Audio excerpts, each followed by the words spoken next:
Yes, they have been. I know they have been. Which soldier was prosecuted for dropping a grenade on a child? There are dozens of them. You're lying on national TV.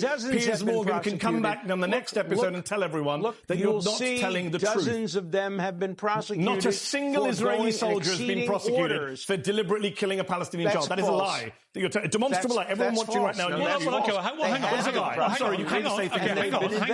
Hang on. All right, let's set the stage. What you're about to witness isn't just another heated back and forth or one of those forgettable TV debates. No, this is a political masterclass, a full-blown demolition carried out in real time. Mehdi Hasan doesn't come in shouting, he doesn't throw wild punches. Instead, he raises the standard. He dismantles Alan Dershowitz, yes, that Alan Dershowitz, methodically, piece by piece, and he does it with the one thing that cuts deeper than rhetoric. Undeniable facts. No theatrics, no empty sound bites, just precision, discipline, and a relentless commitment to the truth. Watching this feels less like a debate and more like watching a surgeon at work. Every word sharp, every fact placed exactly where it needs to be. And here's the real weight of it. This moment isn't just about Gaza or about war crimes, it's bigger than that. What you'll see in this exchange is a raw confrontation with accountability itself. Who gets to dodge it, who gets exposed by it, and why the truth, when spoken clearly, can be so devastating. So buckle up, because this is going to hit hard.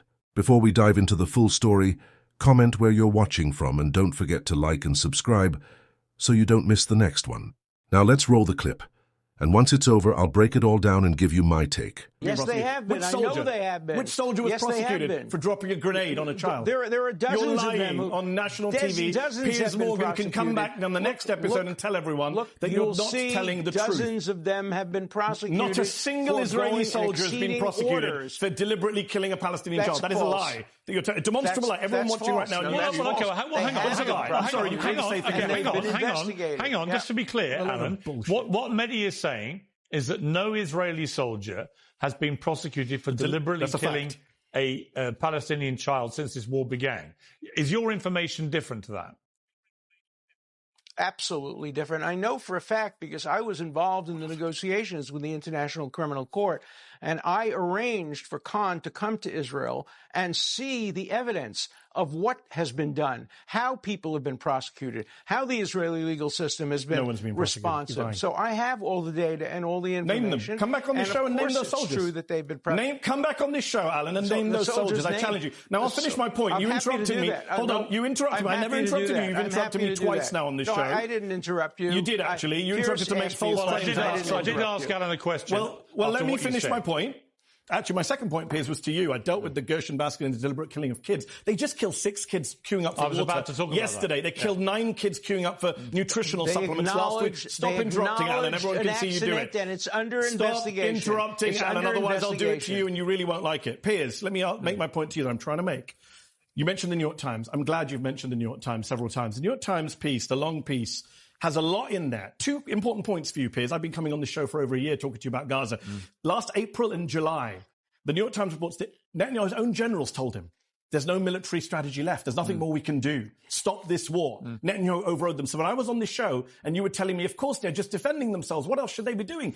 At that time, when I was on this show, Piers, generals were telling Netanyahu there's no war left to be had. They also make it very clear in this piece that the government would have fallen apart had Netanyahu not prolonged the war because he wanted to avoid prosecution. Yeah. And I'm sorry that we needed the New York Times to say that, because I was saying that on this show to you, Piers. Many people were saying that this war is about Netanyahu trying to avoid prison. This is about Netanyahu trying to avoid prison.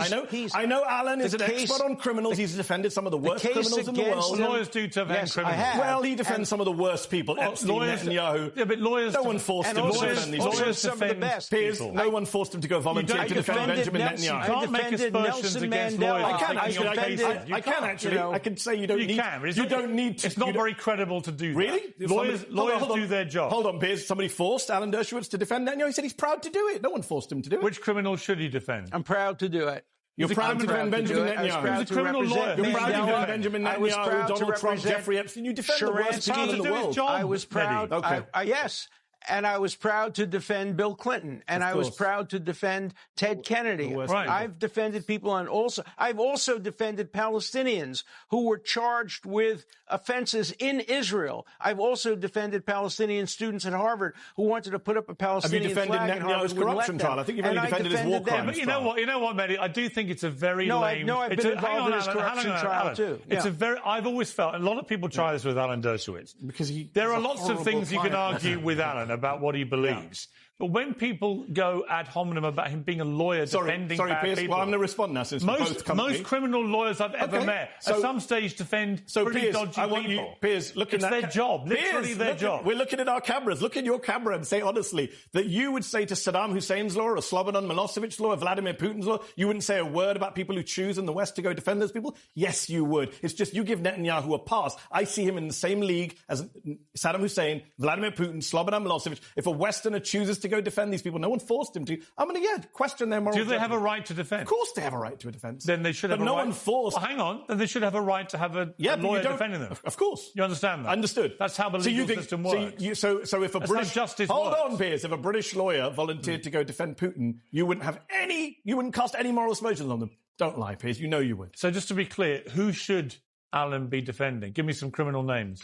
And let me just pause for a second here, because that question from Mehdi Hasan, that was absolutely brilliant. He put it right on the table. If a British lawyer suddenly volunteered to defend Vladimir Putin, does anyone honestly believe Piers Morgan would just shrug it off? Of course not. He would be tearing that lawyer apart on live television without a second thought. That's the hypocrisy Mehdi exposed in real time. When it's Netanyahu, suddenly the defense is, well, lawyers just do their job, everyone deserves representation, but swap the name to Putin or Saddam or Milosevic, and the tone completely changes. The double standard is glaring, and Mehdi knew exactly how to make it impossible to ignore. All right, let's jump back into the video.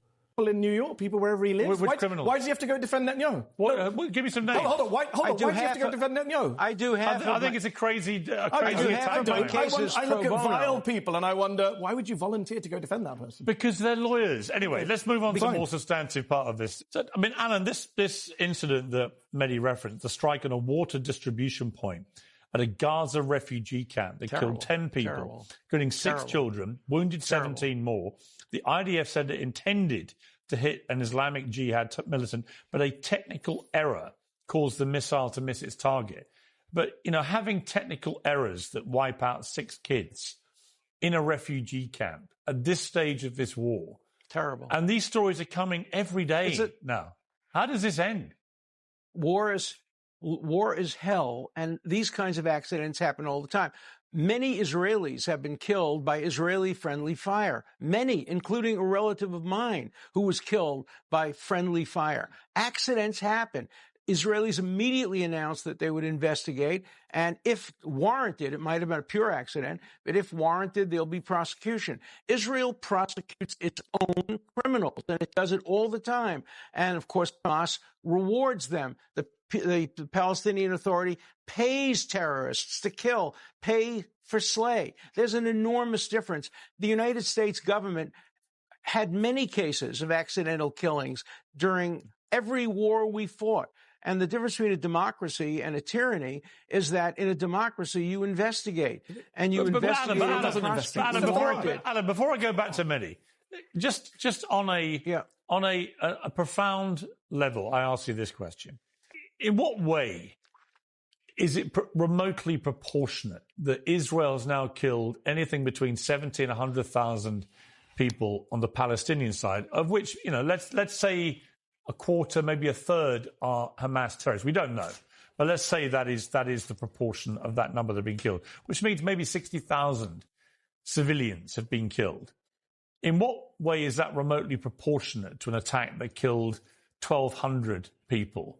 Of which I think 800 were civilians and wounded many more and kidnapped 250. It's so disproportionate now that what concerns me about this, if I'm an Israeli, a moderate Israeli, so not a far-right Israeli or an extremist or any of these things, I'm just an average Israeli citizen watching what my government is doing in Gaza now and seeing the fury that is building around the world, to this daily slaughter, this is terrible for Israel. It's terrible for Israel's reputation. I think it's dangerous. I agree. It's dangerous for Jewish people. I think that the rising tide of anti-Semitism was despicable when it happened in the aftermath of October the 7th. It highlighted a cancer in the world, that people would react to that attack by being openly anti-Semitic towards Jewish people. But now a lot of that anti-Semitism, I'm sure, is being fueled by what is happening in Gaza. And I think, so I feel for Jewish people too. So I just, to me, none of this makes any sense now. You agree? Well, of course it doesn't make, yes, and that's why Hamas is winning. Hamas is succeeding. Hamas set out to turn the world against Israel, and they realized that if they murdered 1,200 people, kidnapped people, there would be a reaction. And then they went further, and they hid themselves beneath mosques and schools, and they generated the kind of killing that results in good people like you changing your mind about Israel. That's Hamas's strategy. Hamas is winning. Hamas prevailed on October 7th, Israel is and losing. It's going to repeat it over and over again. I think Israel is losing in the court of public opinion. There are That's my point. I agree with you. Yeah. That's my point. But then the strategy Hamas is losing. Winning. Israel.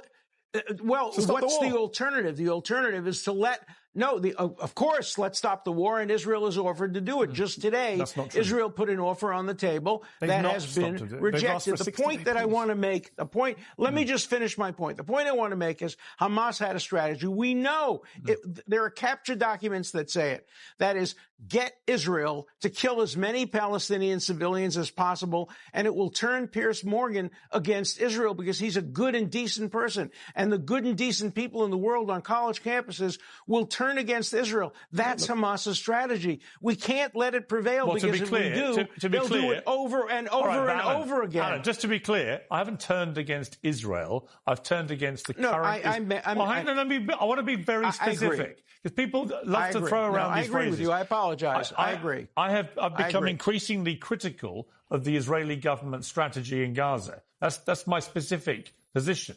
I'm not against Israel or Israelis or Jewish people. And when people conflate it, I think it's really disingenuous. All right, Mehdi.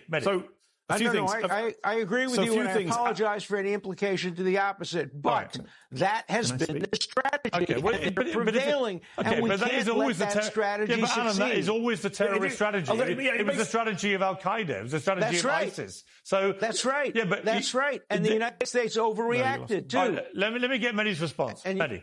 So a lot was said there again. Let me try and respond. This is insane to suggest that Israel has accidentally killed 17,000 children. Anyone who says that should be laughed off television, whether they're a professor of law or not. 17,000 people were not killed accidentally. The children who were killed in a waterline were not killed accidentally. The children lining up, 9 who were killed last Thursday for nutritional supplements, as UNICEF says, outrageously for UNICEF aid, were not killed accidentally. Children who were shot in the head by snipers were not killed accidentally. I have friends of mine, doctors, who have gone out to Gaza and have come back and said, we saw kids were brought to hospital with sniper shots, bullets to the head, to the chest. Multiple American doctors have said that. Feroz Sidwa, Mark Perlmutter, Irfan Galaria. Go Google it if people don't believe me. So it's nonsense. Israel is killing kids deliberately, has done so for the last 21, 22, whatever so months. You can't push this bullshit line anymore about people were hiding under hospitals. Do you disagree? We've seen it on tape, Piers. Okay, we've seen kids killed in cold blood on tape. You've seen it. I've seen it. Do you disagree? Do you disagree with what Alan said, that this was Hamas's deliberate strategy? I don't know what Hamas's deliberate strategy was. If it was, by the way, Piers, hang on, let me finish the question. They created a vast tunnel network in which they hid, but left the civilian population to be slaughtered. So, in other words, that's undeniable. It's perfectly rational to agree with what Alan said about the Hamas strategy. Yeah, but hold on. What's interesting is, and as you pointed this out, why do it then? If we all know that's the strategy, no one forced Israel to go kill 100,000 people, just like, the Vietnam, the US, we burned the village to save it. No one forced Israel to drop 2,000-pound bombs on crowded refugee places. No one forced Israel to bomb hospitals. No one forced Israel to sniper shoot children. No one forced Israel